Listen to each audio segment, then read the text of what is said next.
playing anyway? Okay. Hi. So what will you be performing this evening? So I'm going to play the third movement of the Stamitz Mvt in E major. It's going to be super cool. I sure hope.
I was just going to ask a question about the lead-ins.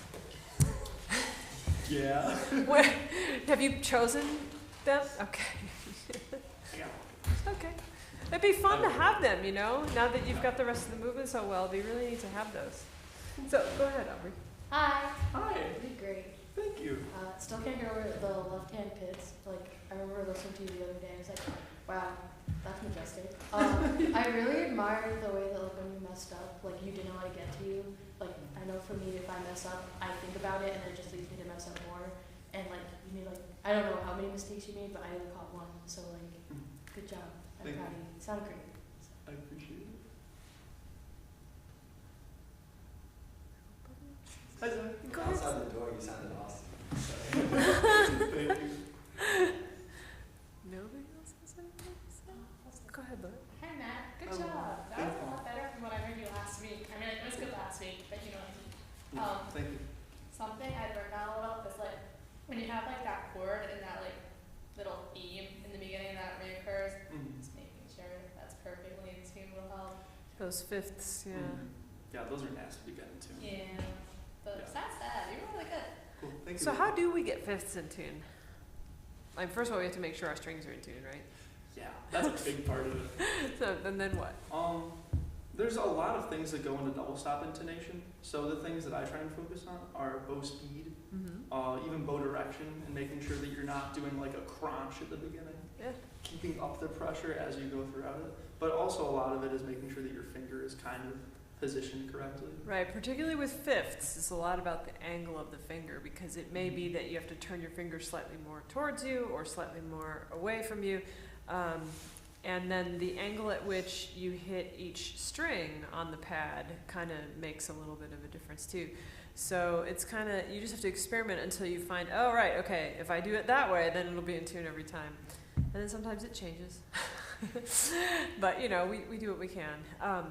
I wanted to have you try the first section of sextuplet 16th notes and see if we can get, did you notice in this room, it didn't quite speak. Yeah, so I want to, It's reverberating a lot, so I have to really like cut through. it was muddy, yeah, and so I'm wondering, could you do me a favor and try a stroke that's almost too much pressure.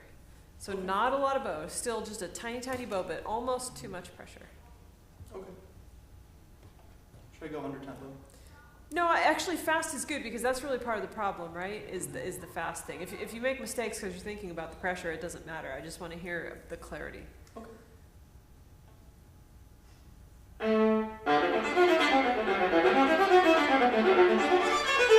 Good.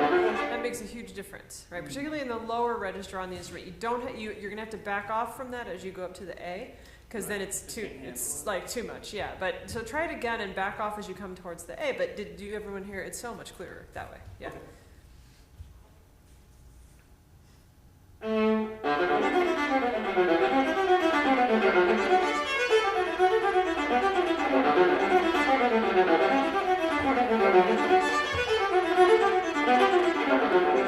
Yeah, and then it becomes tricky because then you have it starts jumping all over the place. But yeah, that is so much better, and that's a trick that we do a lot. Most of the time, these classical concertos have, you'll have dots or whatever on the notes, Right. and they're super, super fast, and there's almost no way, you certainly can't do them spiccato, and there's almost no way to do them sauté because you're supposed to be loud, right? And so the trick that we do, most of us, is super short bows, almost too much pressure, and really kind of and it sounds terrible in a practice room, but in a room like this, it clears it right up, and what it gives to the audience is the effect that you were looking for, which is to say a sort of off-ish sound, even though it's really quite in the string. You know, it's kind of counterintuitive. But hi, Susan. Hi. Thank you. Thank you. I think unless anybody has anything else to say, we're finished with you.